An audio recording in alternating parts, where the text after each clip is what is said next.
Welcome to Vegan Business Talk with Katrina Fox, author of Vegan Ventures, Start and Grow an Ethical Business.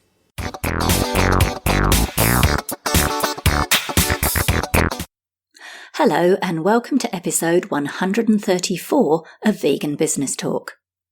I'm Katrina Fox, journalist, author and PR consultant and founder of Vegan Business Media, a content events and training platform providing success strategies and resources for vegan business owners and entrepreneurs. Now, just quickly, before we jump into the main part of the show, I wanted to let you know about my online PR course and group coaching program, Vegans in the Limelight. Now, this is a 12-month online program where you have video training that teaches you everything you need to know about how to do your own PR. You can ask questions on the platform, and you can also post your proposed pitches and media releases before sending them to journalists to get my feedback. You also get to jump on a monthly live group call where you can ask whatever questions you want about your business, and you can get tailored help from me on anything to do with raising the profile of your brand. So it might be that I look at your website and give you some feedback, or how to improve your LinkedIn profile and other marketing and PR topics. So if you'd like to find out more about that, just hop on over to veganbusinessmedia.com and you'll see a link there for Vegans in the Limelight. And now on to the main part of the show. In this episode, I interview Rimi Dabhia, founder of vegan snack company LoveRaw in Cheshire in the north of England. Rimi left behind her career in investment banking and founded LoveRaw, which makes vegan, organic, natural chocolate snacks, in 2013 from her in-laws' home kitchen in Manchester with a budget of just £600.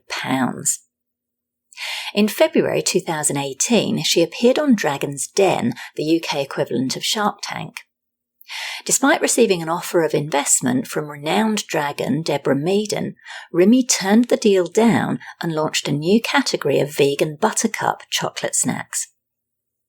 Since walking away from the Dragon's deal offer, LoveRaw's average monthly sales have grown by over 200% with a year-on-year growth rate of 98%.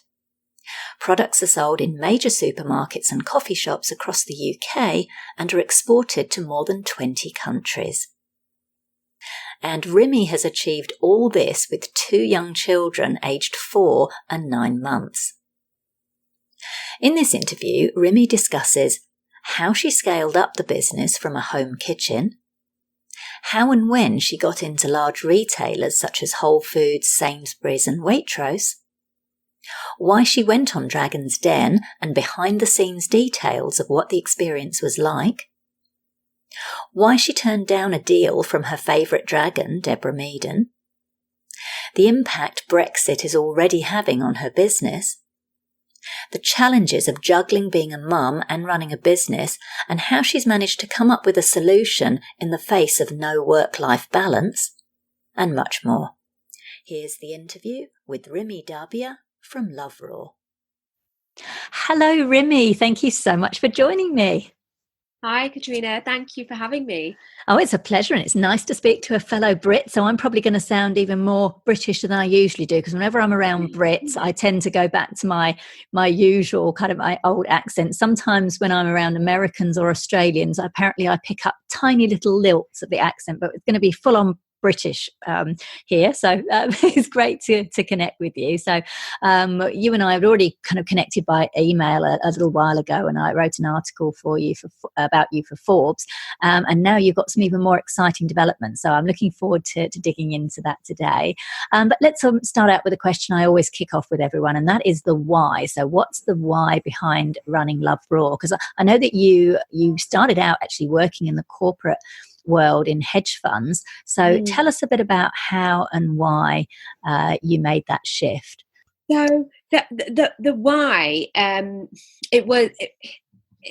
remains the same today. We want to introduce a product that is honest and transparent, and it was never a kind of mindful shift from the corporate world to LoveRaw, it was a process. So I moved country because I got married and I met my husband and he lived in Spain. So I left London because he was self-employed in Spain, and it was kind of the natural kind of choice for me to make. And he couldn't leave his business, so I joined him in Spain. And then unfortunately, I went through a bereavement. My dad passed away, and I was going to and from the UK to Spain, and I just really was grieving. And as odd as it sounds, when I kind of looked at what I was eating, and I used to go to farmers markets, eating well made me feel better. It made me feel better physically, and it made me feel better mentally. And it just kind of started from there. That's where the journey started. So it's kind of like a negative turned into a positive. And then when I started looking into products, they weren't as healthy or, as they said that they were, and they weren't what they said that they were. So I just felt that sometimes the food industry cheats us, and I just wanted to bring a product to the market that was honest and transparent, and that why that was there from the first day is still the why of why we do what we do today. I love that. And I love what you said about turning the negative into a positive. I think that's fantastic. And I always love hearing people's why and what the purpose is, because they're all, even though there might be some similarities, they're all actually really quite different, and everyone's got their own story. So I love that. Very briefly then, just tell us about the name of the company, LoveRaw, because I must admit, when I first saw the name, or I first heard about your company, I immediately assumed, it's raw vegan, but I don't think everything's not raw, is it? So tell us a little bit about the name of the company. Yeah, I mean, when we initially started, we did the bars, the cold press raw bars, and we were raw. And since then, the products that we offer have evolved. We do the drinks and the powders, but raw for us kind of now is more of an attitude. So it's more for kind of being natural, and it's like stripping everything back. So it's not necessarily meaning that our products are raw. It's more of kind of a definition and a meaning for the brand. Got it. Lovely. Love it. Now, you started the company back in 2013 by investing just £600 of your own money, and for American listeners, that's probably around about, I think, maybe $800, $900, similar for Australian, just to give people an idea. So not very much, essentially. Now the company, I believe, is valued at around $6 million. So that's quite a rise, an increase in just a few years. How did you scale up the business? Can you just provide a bit of information on some of the actual steps and strategy you took to go from starting out in your kitchen to upscaling and out to to a manufacturing facility? Yeah, sure. I mean, it's £6 million. Did I say dollars? Yeah, dollars. Oh, I did. Oh, I'm so sorry. Oh, gosh. Okay, I'm glad you corrected me. So it's $6 million, which is even better. £6 million, which is even better in dollars, because it sounds better in dollars, actually, doesn't it? Because that's probably around about $1 million. American. When you did the article the last time, it was 1.75. Yeah. So a lot has happened in the last year and a half. But it's funny you say strategy, because when I initially started making the product, there was no strategy. It was just, I want to get a healthy product out to market. I really like making these bars, and I didn't have anything to do, in the sense that I'd left my career in banking. I'd just moved to a foreign country, and what do I do? So I love doing that, and I wanted to kind of fill my time making these bars and bringing them to consumers. So that's the strategy, and it was very simple. And then after that, admittedly, it was a lifestyle business, because I tried to set up the business in Spain. There was too much red tape. So my husband said, why don't you set up in the UK? So I'd made a very bold decision to leave my husband in Spain, move in with his parents in Manchester, and just make the bars from the kitchen there. And then kind of just see where it goes. And then I eventually moved back to Spain, and it was a lifestyle business because the business was just ticking over. I didn't think about scaling or growing the team. I was just servicing the retailers who I was with then, which was kind of Whole Foods and independent health stores and, you know, cafes that had like maybe a few stores and chains. And it wasn't, I guess, until we moved back to the UK, which was in 2015. I was pregnant with my daughter, and I thought, this is not sustainable. I can't keep moving back from the UK to Spain.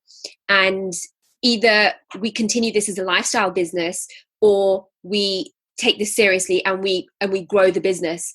And that's where kind of the turning point was. So we moved back to the UK, and I had to leave the employee that I had with me in Spain. She couldn't come because she was South African, and she couldn't because of her visa.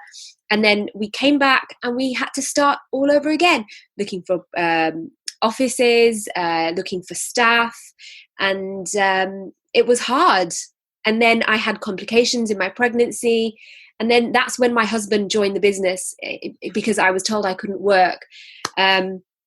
So the strategy then at that point was to just function and just to get by. So it was just to keep kind of fulfilling the orders for our existing retailers and get them out. We did push beyond that point, had the baby, and then I thought, you know, we need to rebrand and we need to have more of an offering. So then we already had the bars and the powders, and then I started working on the drinks, some new product development, and then the strategy became clear that we wanted to have a few categories of products and offer these to the consumer, but the common theme being that they were honest and transparent in what we offer, which is the why, as to do what we do, but clean ingredients. And you know, I know there was a big backlash about saying the word clean ingredients, but we do use ingredients which are better for you in comparison to ingredients that competitors use and other products on the market. So since then, our strategy has been to grow the business, and you know, we work very long hours to do that. We've grown the team from just 3 of us to now about 6 of us, and we want to scale in terms of our retailers, and we are organically scaling because of the demand for our products as well. So for example, we launched our buttercups last September, and we started off making 15,000, and at the moment we're making 200,000. So wow, that's a big jump, isn't it? What are the buttercups? Are they a bar? Oh, sorry, I didn't even explain. The buttercups are a you know what, I sent you some. Did you receive them? Oh, I think I might have done, actually. Did I? They're the chocolate. They're like, it's got a chocolate shell, and with a nut butter filling. I don't think you did. I don't think they were in that section. I probably would have remembered. I think because I remember they were. I'll send them you again. Sometimes things don't reach when we send them. Oh no, I got your package, and I had a variety. I think there was a chocolate, and there was a mint, and there was a plain kind of chocolate, I think.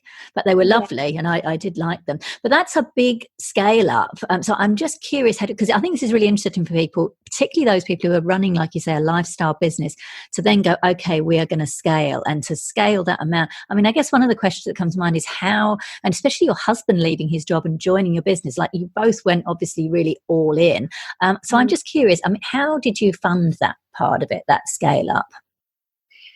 Oh gosh, it's been a huge sacrifice. He left what he was doing. He was in kind of textile distribution. He didn't really enjoy it, to be honest, and he joined the business, and he's kind of stayed with us ever since. But you know, we moved back to the UK, and we pay ourselves very little, because whatever we make from the business kind of goes back in. And you know, it's been a struggle. You know, we've had times where cash flow. We're living kind of month to month. We haven't had enough cash to even kind of pay the staff. We've had to delay making payments to certain suppliers because we're waiting for cash to kind of hit our account, because with some retailers you have to wait 90 days. Yeah. There was one time, actually, we family holidays are very rare because we are day in and day out in the business. But the one time we did go on holiday, I always remember, it was 2017, and I was so stressed out because we had a certain rate of sale we had to hit with a retailer and we weren't hitting them. I think it was with the drinks. And I couldn't fly back because I'd had a really bad migraine. And it was so bad that I just had to kind of sit in a dark room and had to cancel our flights. And I just think I don't ever want to be in that place again with the stress of the business and what it can do. So the journey from us kind of from 2015 to now has been really hard. And that's evolved in our product offering.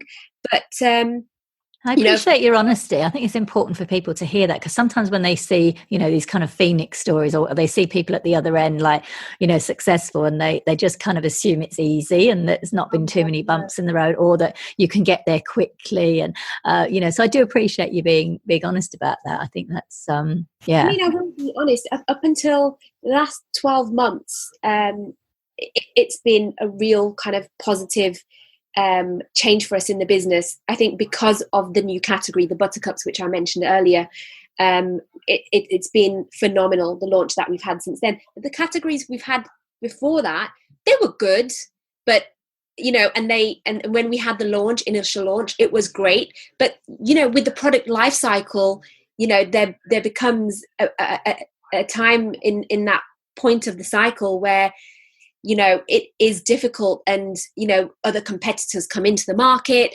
It becomes about price. Then you need cash in the bank in order to market your product and get it out there. And if you're a small business and you don't have that extra cash to push your product, it's going to be difficult. For example, we were one of the first raw press bars on the market, and we did really well. But then in year one, year two, other kind of competitors came into the market, other brands, the barriers to entries are low, and then it becomes more like a commodity. And as you know, now there's so many kind of raw snack bars there on the market, it's flooded. Yeah, for sure. It's interesting you say that, because like, for example, I know you mentioned price as well. When you get into places like Sainsbury's and Waitrose and Tesco, like places like that, which for international listeners, those are like big supermarket chains in the UK. So does that mean then that you have to keep innovating? So you can't kind of rest on your laurels and assume that one particular product is going to just keep on going and bringing in the income. And I think sometimes people think that getting into a big multi kind of the multinational store is a great thing, and you're in, and that's great, but it's hard to get in. But that's kind of the first hurdle, and the second hurdle is you have a certain rate of sale that you need to kind of adhere to, and then it's so many other things like positioning, where you are in store. If you're not in prime position, you're not going to be picked up by the consumer, so then you have to rely on consumers coming into store that know your product. And then you're fighting with other corporates that have a lot more money for better positioning and better promos, and it becomes into a little bit of a price war, because the pricing is so competitive when it comes to the malts. And you need money in the bank in order to, fund your promotions or get better locations, because this will improve your rate of sale. But you need that initial investment. You can't just rely on you being in a multinational store that you're going to sell. Absolutely. Just a couple of tips. Just out of interest, how did you get into places like Sainsbury's, like the Maltese? How did you get into those? Because I know everybody wants it, and I hear what you're saying. There's pros and cons to it, but just interested how, someone who's initially running a lifestyle business, how did you go from that into getting your products on stores in those places? Honestly, it's just hustle and persistence. So if you find out the correct buyer for the category that you're trying to get into, it was just phone calls, sending emails, and doing that on a weekly basis until they got back to me. And then finding out, because they have range review windows, so they have a specific time of year, or a few times of year, that they take on specific products for that category. And it's good to know, because then you can kind of put a proposal for that, period. So just kind of, you need to get in contact with them to know this range review period. So knowing what the range review window is and just persisting, that will help you get in. I think that's what worked for us. Yeah, no, fantastic. Approximately what percentage of sales come from retail outlets then, compared to, say, your direct online sales? 90%. To be honest, we from don't retail. Yeah. Okay. We don't focus on online. We haven't focused online because we've just been a small team, and we haven't had the resources to focus on online. That will probably be something that we will focus on maybe in the next 12 to 18 months. But 90% of our sales are retail. Wow. That's pretty cool. That kind of puts your scaling up then, and your valuation and what have you, kind of makes it even better, like more impressive, shall I say, because you've had to pay distributors and retailers and all the rest of it, I imagine. So no, that's fantastic. I noticed, I believe your products are sold in, is it about 15 countries or more? Well, across the globe? We haven't really focused on export, but if somebody's showing us interest, we haven't really turned them away. Okay, got it. So you've waited for them to come to you rather than put an export strategy in place so far. Yeah. And again, in the next 12 to 18 months, we will have an export strategy, but we sell in countries such as France and Spain, Germany. How do you think that's going to play out with Brexit if it goes through? I know you probably won't be able to answer that question, but I thought I would throw it out there. It's just such a kind of, it's so painful to watch and to read everything with Brexit, because it's so long and drawn out. Yeah. And honestly, I don't watch the news. I'm very mindful. I don't really kind of watch the news or read kind of the newspapers unless it's kind of financial or lifestyle, because I just don't want to take in more information than I need. But with Brexit, I've been just maybe once a week just trying to catch up, like seeing what's happening, because there are going to be implications, and we're already experiencing implications of that. Certain, like what? Like suppliers, we buy, our ingredients. The prices are fluctuating because we buy ingredients from Europe, so the prices are going higher. The availability of products is scarce because everybody's panicking and stockpiling. So some they're out of stock. So we're not getting the ingredients that we need in a timely manner. And I guess really, truly, honestly, I don't know what the implications will be until it happens. But so everybody's kind of just panicking, and it's like watching even from here, because Britain's my home, it's my home country, my original hometown. So even watching it from here, it's like, what are you doing? But it's like, anyway, no, I appreciate you sharing that. Let's talk a bit about Dragon's Den, and I have to say, I really love Dragon's Den. I like it. Maybe I shouldn't say it on air, but I will anyway. I like it better than Shark Tank USA and Shark Tank Australia. I don't know why. There's just something about Dragon's Den. Maybe it's the dragons. I just like them, and I really like like Deborah Meaden. But let's talk about Dragon's Den first, which is the equivalent of Shark Tank for international listeners. Why did you decide to go on this show? It was a funny one. It was all timing. At that point, we did need investment because we wanted to grow as a business, and sometimes you can bootstrap only so far. So we thought, okay, we need the investment, and then we thought it would be great marketing as well. As a small company getting out there to 4 million viewers, why not? So those were our kind of reasons for going on. Got it. Tell us a bit about the process of getting onto the show. And I know, obviously, as much as you're legally allowed to share, because I know the reality shows often make you sign non-disclosure agreements not to share too much behind the scenes, but as much as you could comfortably share. What was the process of getting onto it? What prep did you do, and how did it all come about? So they have you do a pilot test. So they give you a set of questions, and you go in, and they kind of just film you in a meeting room, and then if they're happy with the outcome, then they kind of put you forward for the show. And then before that, you do actually a lot of due diligence. They send you all the questions that you have answered. They need to verify that. They need to know what you're saying is real and back that up.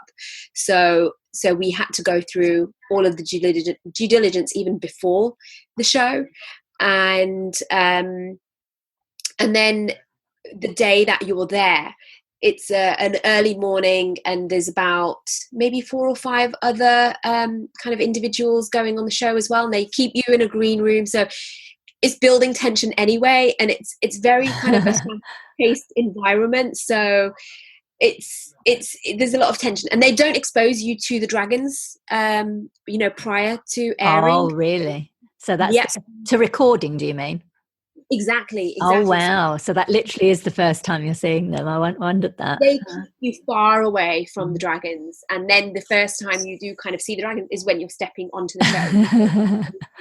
Wow. So tell us about the experience then. I mean, from what you can remember, because I know sometimes when you have those kind of experiences, they're so kind of surreal that often you can't necessarily remember all that. But just tell us a little bit about the experience of being on the show. And also, I mean, you got an offer. So you turned it down. You got 2 offers from Debras and Tuka, and you turned them down. So tell us a bit about just the whole experience of being on the show and why you turned down the offer.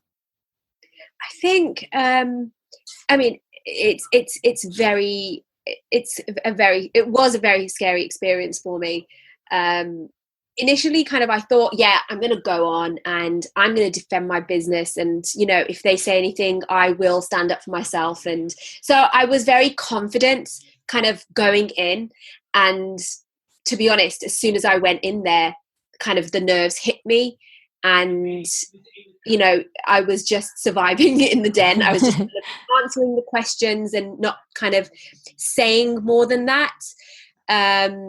Which looking over, when I kind of watched the show over after, I was like, I should have said this, and should have, could have, would have, but didn't think at the time. So it's very different when you're kind of in the den, because your nerves get the best of you, and it is a tense environment. When you walk in, they are all looking, they're not smiling at you, welcoming you. Really? Yeah, you can kind of you feel the tension. They're looking at you very sternly, I guess, in order to build up that tension and make you feel kind of nervous. So then I was in there for a good hour. I mean, that hour was edited into 10 minutes. And again, like standing on your feet for an hour being questioned is very daunting. So it was just kind of one question after the other. There were certain dragons that didn't like the product, and they were out kind of pretty early on. And they asked me a couple of questions about finances. And to be honest, at that point in time, I had 3 categories. And to remember year-on-year sales for the last 4 or 5 years for 3 product categories, I think I didn't know one, and I got caught out. So it was, and then it was like, oh my God, she doesn't know. I am out. You should know your business. And it's like, but I did know, I just can't remember. And at that point, I was still breastfeeding my daughter, so she was getting up like 2 or 3 times a night. So coupled with the fact that I was sleep deprived, and I had, I think she was, 1.5 at that point, or coming up to 2. So hadn't slept for 2 years, and trying to remember kind of all of these questions, I was just like, and that's so funny. You would never know, you really wouldn't. And then listening to this, I'm even more impressed now, because you seem very cool and confident. But it's interesting to get these behind the scenes, actually, because like you say, we just see those final bits, and they can edit together whatever they like. I'm sure they might ask one question, and you can see it on the shows, like they'll ask a question and then the person will answer, but the reaction is like it's a different reaction to the original question where they put it together. So on the show saying, oh well, I haven't had much sleep. I didn't want to give any excuses. It was just like, okay, I don't know it, I'm going to own that. Good for you. I can't do much more than that. So you got the 2 offers from Debra and Tuka. Why did you say no? It was too much. Out of all the dragons, I really liked Debra. I mean, I liked her from watching the show prior to going on, and I really liked her on the day as well. She's just, she says what she is, and very straight up, very honest. She's not as theatrical as the others. Yes, yeah. I was offering 5% for the investment, and she wanted 30%. And that's a big jump, isn't it? It's a big jump. And when I had a flashback in my mind, was all the sacrifices that I've made, the pay decrease that I've kind of had to take on, and the struggles that I've had the last say 3 to 4 years of the business. And I thought, am I willing to kind of give away 30% of the business? And it was just no. It was a no-brainer. I was like, no, can't do it. It doesn't feel right. It didn't feel right intuitively. I do kind of act on intuition quite a lot. If something doesn't feel right, I don't do it. So no regrets. No, not at all. And to be honest, they should be having kind of FOMO now because of what the value is now. And they were questioning me about the valuation then. I think it was valued at like 1.75, but I went in and said it was 1 because I didn't want to get kind of too many questions about the valuation. But it's grown 6-fold since then. So that if they did take it at that valuation, they would have their shares would have been worth a lot more. Yeah, for sure. Now, what's happened since? Because I know often when people go on these shows, especially when they get an offer, whether they take it or not, sometimes even when they don't get an offer, if it's great publicity, for the products, and often people's sales certainly have an initial spike, if not the longer term. Now, I know since we last spoke, your sales, I believe, have grown by over 200%, with a year-on-year growth rate of 98%. Which is amazing. So tell us a bit about, some of the things that have happened since. Were you approached by other investors? Have you since taken on any investment? Just give us a little bit of a picture of what's happened between your appearance and now. Yeah, a lot's happened actually. So the sales after being on the show kind of skyrocketed. I mean, we had a 30% increase in our retail sales, but where I mentioned that we don't really concentrate online, we had like 500 orders over 2 weeks. It was insane, because I'd met somebody else that went on, and they said, oh no, it didn't really affect our online sales too much, but as it did. So it was crazy in the office for a couple of weeks after. So that was good just for consumers to try the product and kind of get it out there. And, as I mentioned earlier, we did need investment. So we managed to do an investment round with family and friends. So we had just kind of launched into Waitrose. So we needed funds in order to kind of fund the initial order. So we that's why we raised privately with family and friends, which was a much better option than taking any money from the dragons. And we got the valuation that we wanted, so it worked out well for us. Fabulous. And and then after we had the drinks, and we got into a few retailers with Sainsbury's and Waitrose, and then we started doing some new product development with the buttercups, and since we've had the buttercups, it's really kind of just transformed the business. We had a phenomenal launch. I think we had a rate of sale of 12,000 in 1 week, Wow. with one retailer. That's amazing. They came to us and they said it disrupted their kind of chocolate category, and they were really happy about that. So we had kind of a phenomenal launch, and since then we have kind of grown very organically with this buttercup range, which is a vegan chocolate. You could say it's kind of a chocolate hybrid kind of snack almost, because it's not a plain chocolate, because we use nut butters. Since then we have got a strategy in place.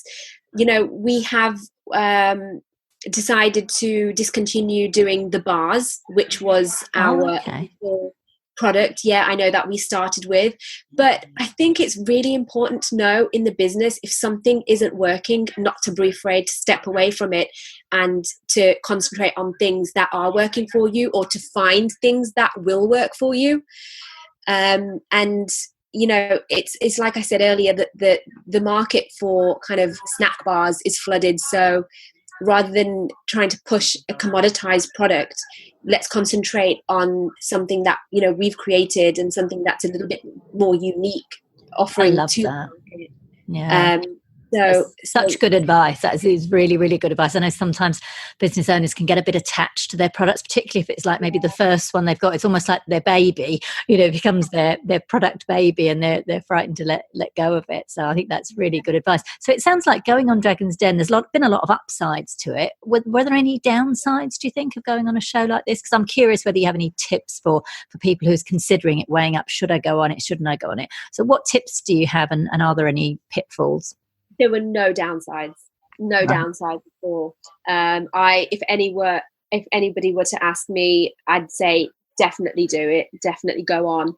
I mean, for us, I guess there were no downsides because we did get an offer and we did reject it because it wasn't right for us. So that did create a little bit of a publicity kind of stir kind of after that. So we were kind of approached by national newspapers, why did you reject that? So in turn for that was good publicity for us too. Yeah. And it was, for us, it was a positive experience, and I would do it again. You would, yeah. I mean, it puts you in a strong position, isn't it, to get an offer and then to say, no, actually, thank you very much, I'm not going to take it. I mean, it is. It's like, it's quite kind of, it's media gold, really. So I'm not surprised you got the media interest. That's fantastic. So that's what I was going to ask you. One of my questions was, you managed to build a business while having a young child. Now, since we've started on this interview, I've now found out you've had a second child. So I'm just curious, because I think there's for people out there who are mothers or parents, whoever, and want to be entrepreneurs, any little tips that you can offer? I know you've mentioned that you've kind of gone without sleep and what have you, so I'm not sure if necessarily there is, but any kind of tips and advice for mothers who want to be entrepreneurs, want to run their own business?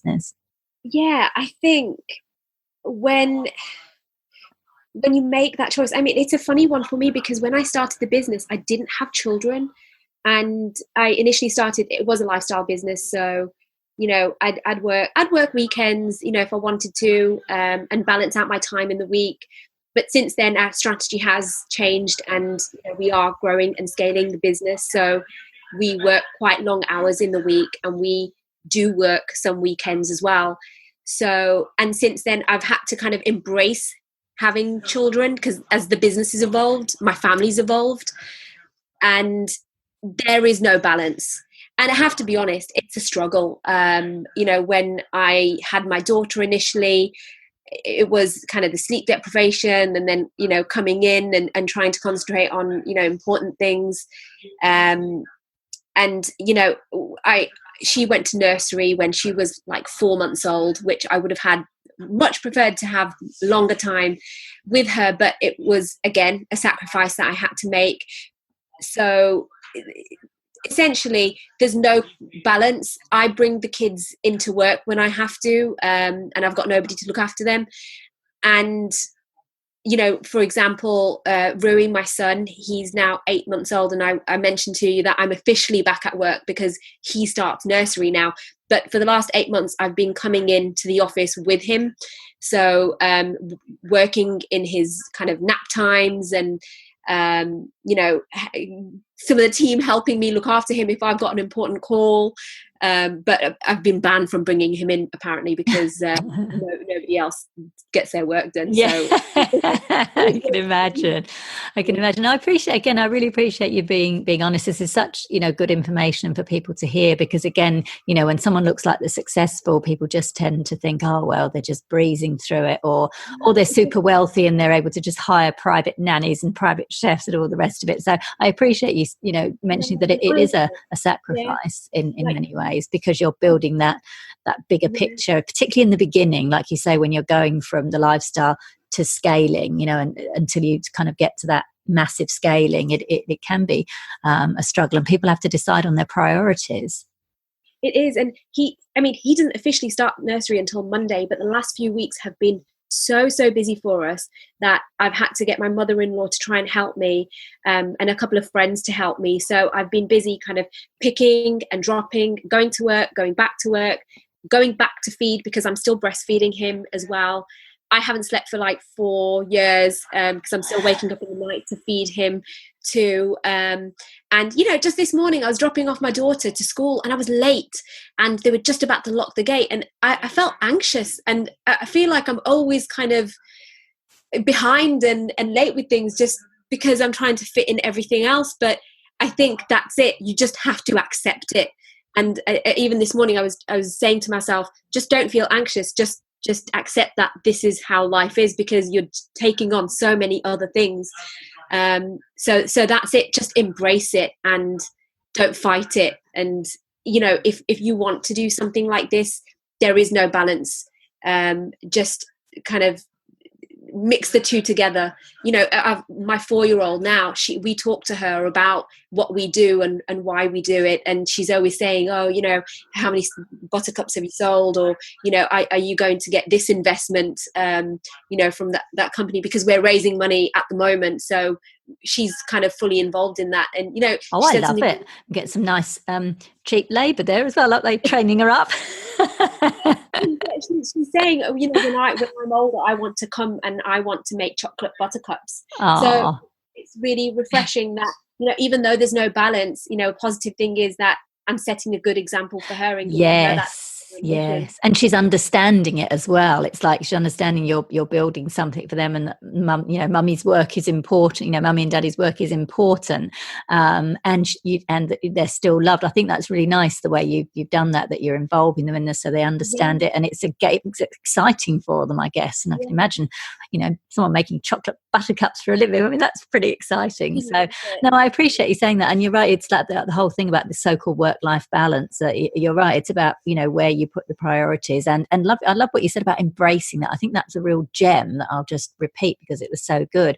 Is I think a lot of times we get stressed and overwhelmed because we're doing the opposite of embracing. We're kind of taking all these things on, and then we're allowing ourselves to get into a state of panic, which then doesn't make us, be able to cope with more. But when you just kind of lean into it almost and go, okay, this is how it is, and let's just enjoy it and kind of, go with the flow. So I really love that. So you've been ever so generous with your time. It's been wonderful, and your insights. It's been lovely. So just to wrap up, Rimi, tell us what the future holds. What's your vision for the future of LoveRaw and yourself? Ah, gosh, very exciting. Very exciting. I mean, as much as you can reveal. I know you mentioned to me by email you've got a couple of things potentially you might not be able to say just yet, but we can always do a follow-up, like in the news. I have like a news highlights that I do, so I can always include those later. So as much as you can share at the moment, give us a little bit of an idea.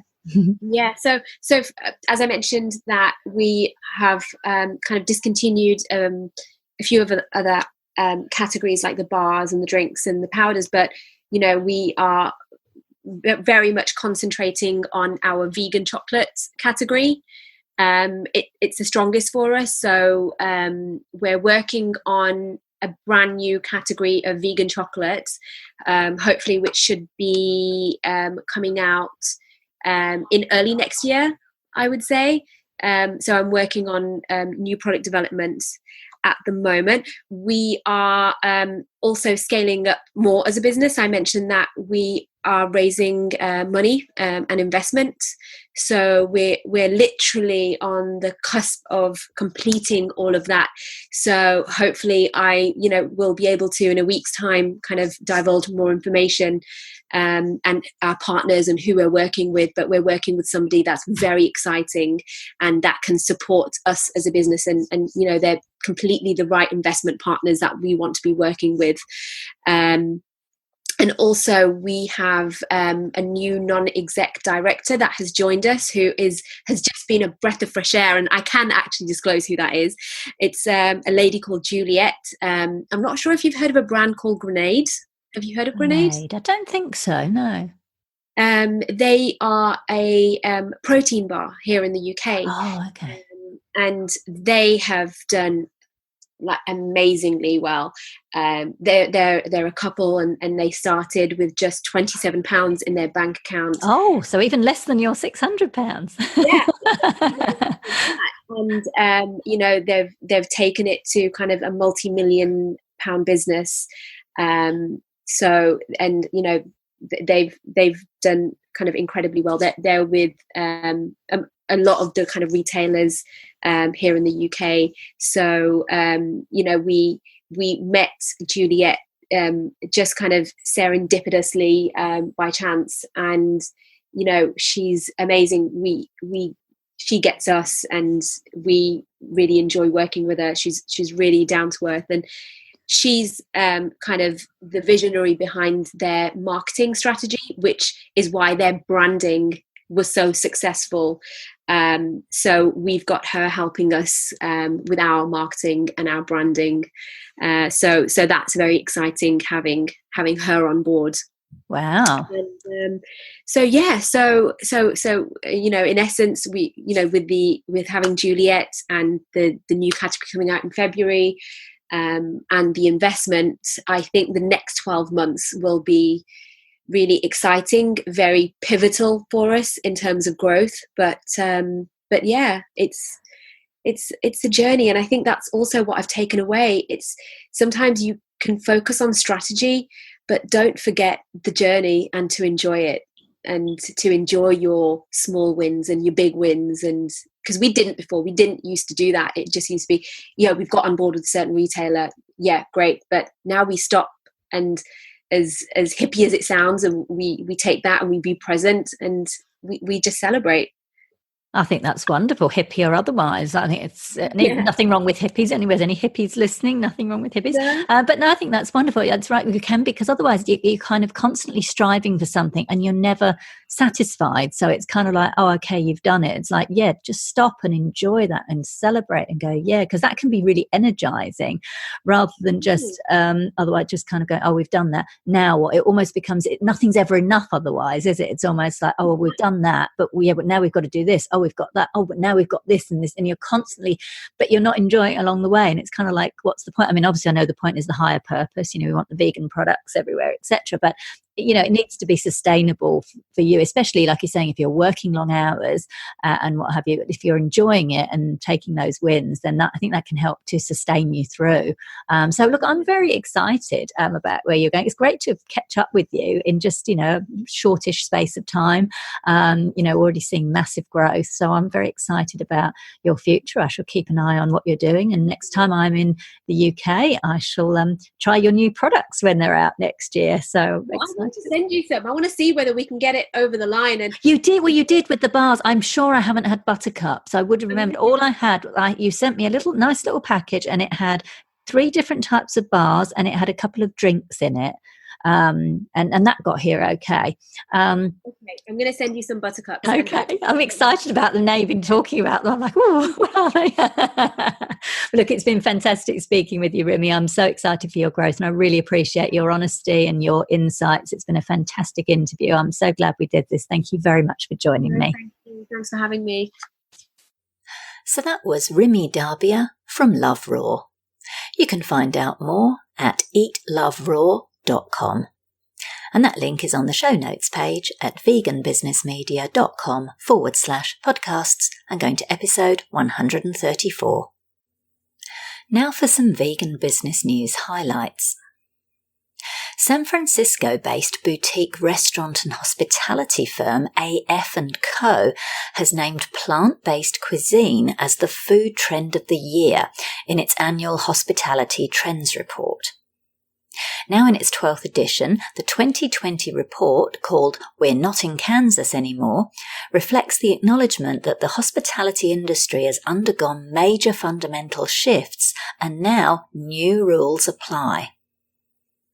The greatest challenge, it says, facing the industry is that the tried and true isn't gaining traction in the same way, and operators must find new ways to reach and engage with guests in a constantly changing world. According to AF & Co., vegan cuisine has entered the mainstream. The report says it's no longer an obscure subset of vegetarian. This is vegan cuisine without the drab austerity of yesteryear. And that, with vegan cuisine in the spotlight, chefs are devoting more attention to vegetable preparation, meaning plant-based options are more plentiful and delicious than ever before. Amen to that. I'm loving how the plant-based trend is continuing to grow year on year, particularly in the food sector, and this is another promising development in the restaurant and hospitality space.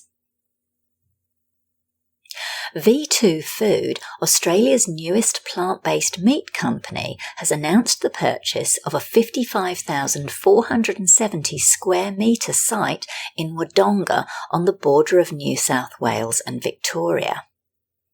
The startup, which involved a collaboration between government department CSIRO and Hungry Jack's, the Australian franchisee of Burger King, recently secured $35 million in funding from some of the world's leading investors, representing what it claims is the largest ever Series A funding round for a plant-based meat company, even beating out the US giants Impossible Foods and Beyond Meat. More than $20 million will be invested in refitting the Wodonga site to be a world-class food-grade facility, including the installation of new equipment using the expertise of local contractors. The factory is expected to begin operations in mid-2020, with plans to employ 40 to 50 local workers. Once up and running, the factory will enable V2 Food to scale up at speed to produce plant-based meat for supermarkets and restaurants across the country.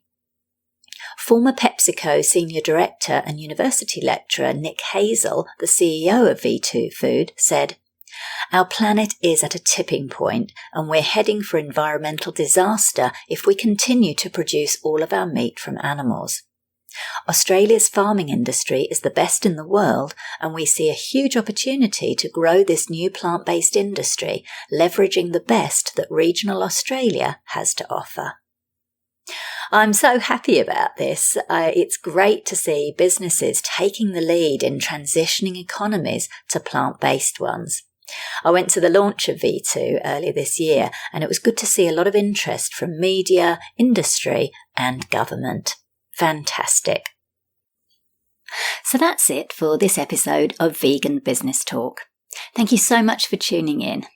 If you enjoyed the show, I'd really appreciate it if you gave it a review and rating on iTunes or any other platform you're listening on. Finally, I encourage you to head over to veganbusinessmedia.com, where you can find more free resources as well as details of how we can work together to help you grow your vegan business. I'm Katrina Fox, author of Vegan Ventures, Start and Grow an Ethical Business, and I look forward to catching up with you in the next episode of Vegan Business Talk. Bye for now.